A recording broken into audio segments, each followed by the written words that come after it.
This podcast is made possible by the listener members of Nashville Public Radio. This is the Nashvillager Podcast.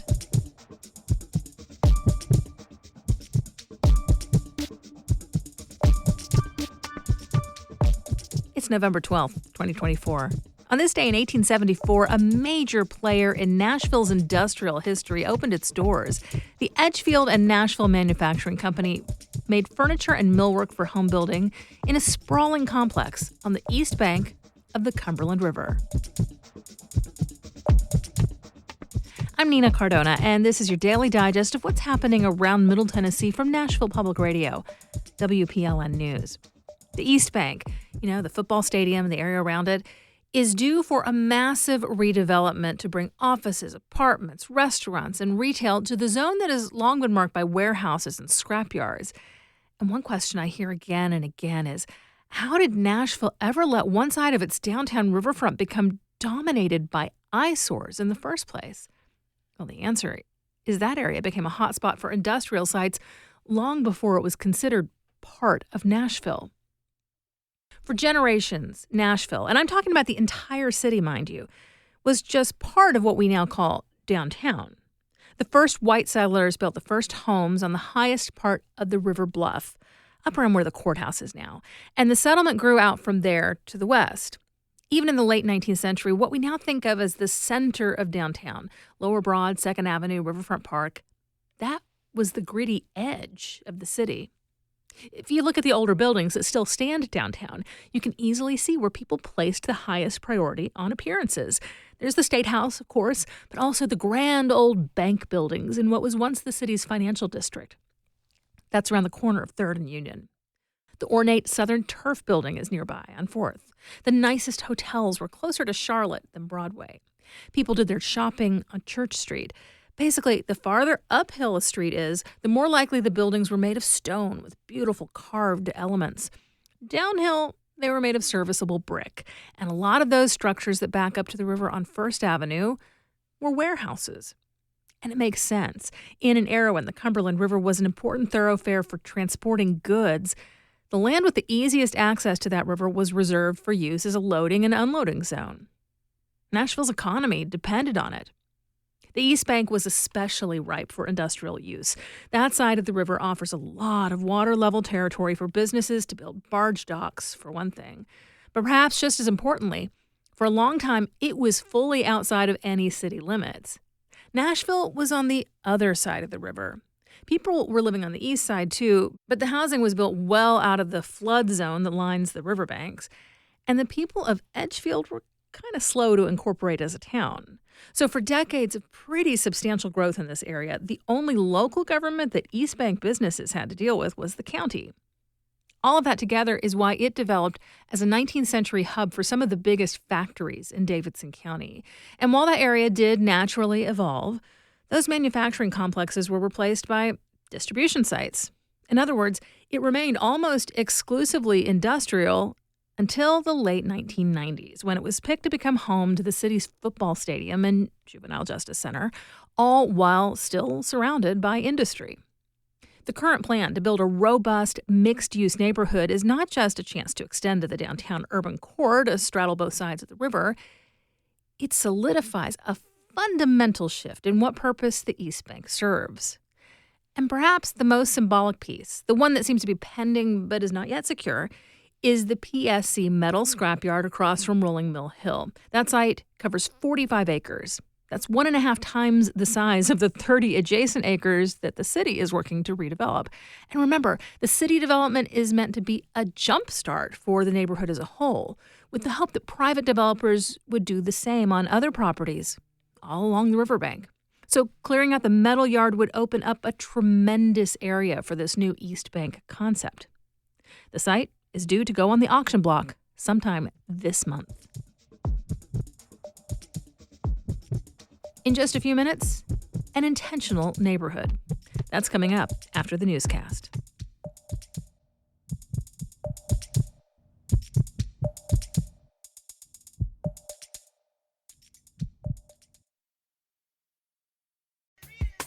Nashville Public Radio is always here to keep you informed, whether it's the latest news or music you should check out.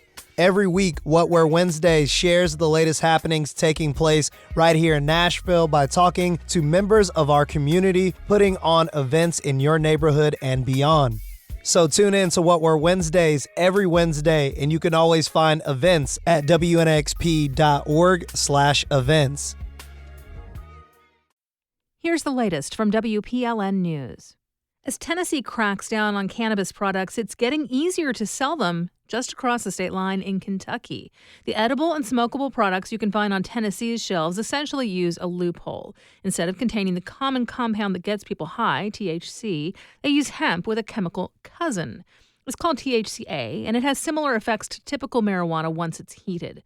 Last month, state regulators effectively banned the sale of most THCA products. The new rules, which go into effect next month, set a potency limit that is a tiny fraction of what many current products contain. But just north of here, Kentucky voters further legalized the sale of medical cannabis.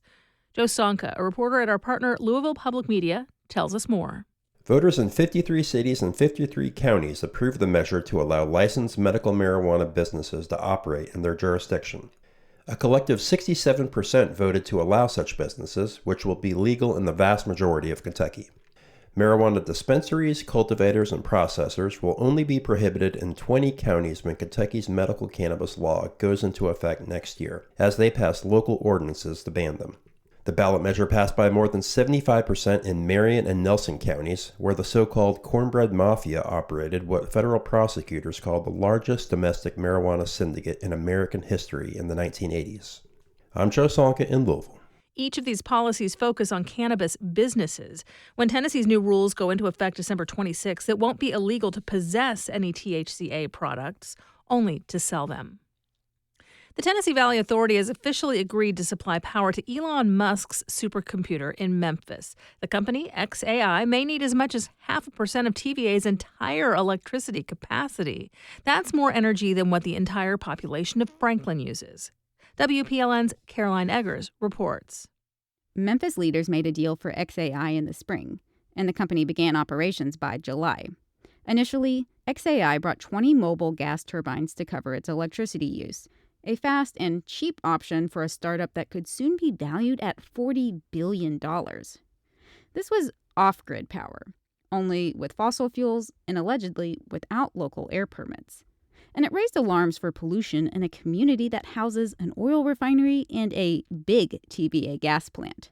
This summer, Memphis environmental activist Sarah Houston said she doesn't want to see a repeat of past environmental abuse, like contaminated soils, contaminated air, and contaminated water. Last year, TVA announced plans for a second gas plant in Memphis, with a capacity a bit larger than what XAI is currently asking for.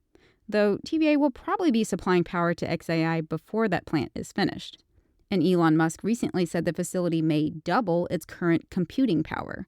So even more power will likely be needed, raising additional concerns for pollution, electricity costs, and grid reliability. Caroline Eggers, WPLN News. The mayor of Chattanooga is challenging a local water company's move to raise rates by 25% for some customers. Parts of the city are in the unusual position of depending on a private company, Tennessee American Water. The Times-Press reports the proposal is to increase rates for city customers, but to lower rates for those in more remote areas that have more recently joined the system.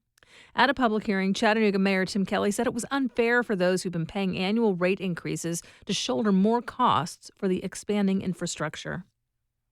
Barring a volcanic eruption, it will be impossible for this year to not be Earth's hottest on record.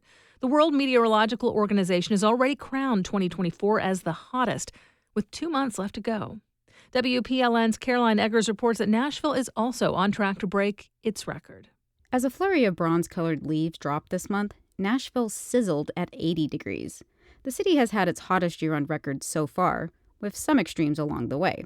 Like last week, the day after the election was 20 degrees hotter than the average, which climate experts described as a well-timed harbinger. Donald Trump's victory means that U.S. climate progress is about to stall. One analysis shows his presidency will add an extra 4 billion tons of emissions by the end of the decade.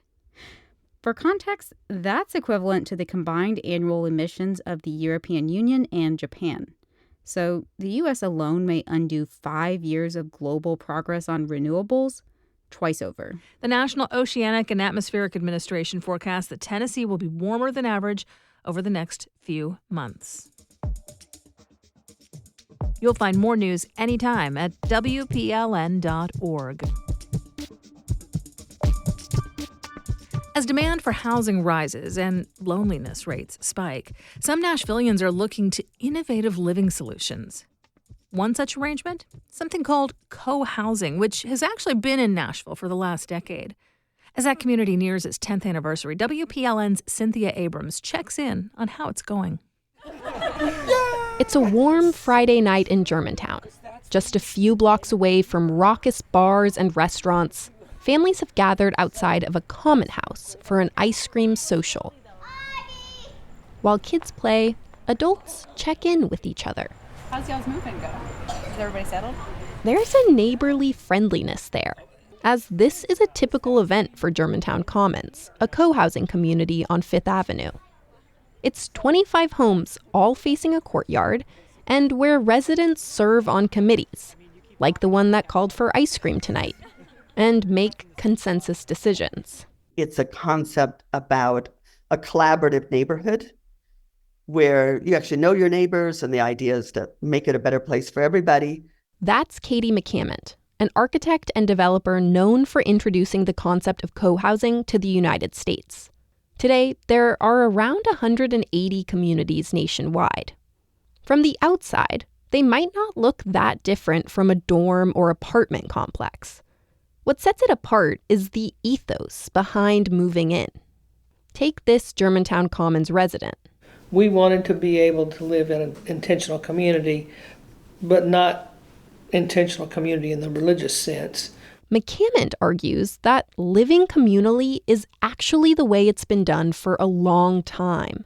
The idea that everybody is supposed to have a single family house that you maintain, you do all the cooking, you do all the shopping, you do the raising the kids and earn the money in your little bubble is just really kind of, it's not the way humans have ever lived. Co-housing is an attempt to subvert this. But getting off the ground can be tough. That's where McCammond comes in. She's often hired by groups like Germantown Commons to help get planning and construction started. It's difficult for many reasons.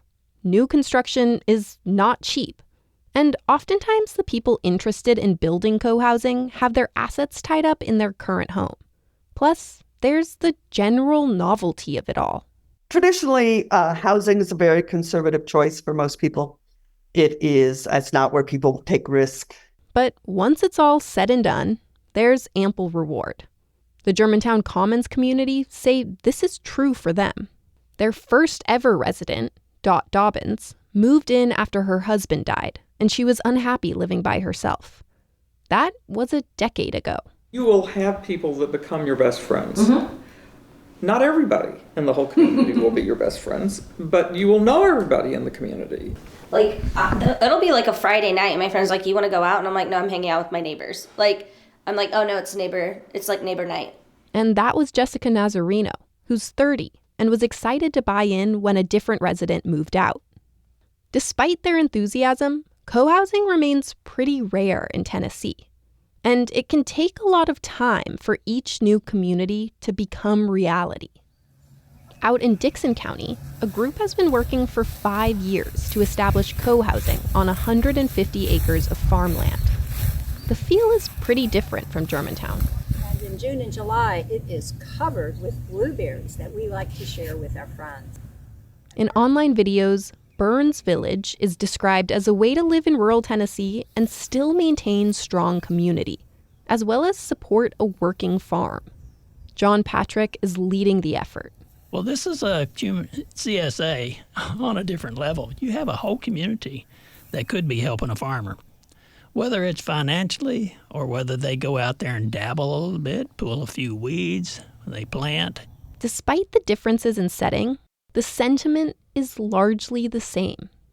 There's something to be said about that. It's just knowing who your neighbors are and they know who you are, and that you can reach out in many different ways for so many different activities and help. It's just a more meaningful life. Burns Village is currently in the planning phase, working with Katie McCammon to get off the ground. They hope to start construction in early 2026 and begin fostering that sense of community. Cynthia Abrams, WPLN News. Thanks for listening to the Nashvillager podcast. We take this look at Nashville news every weekday. If you like it, go ahead and subscribe on your favorite podcasting app and tell a friend or give us a mention on your socials. It really helps get the word out. And of course, everything at WPLN News is listener supported. You can become a member at WPLN.org. And that's it for today. Thanks so much for listening. Let's make this day a good one. And we'll catch back up tomorrow.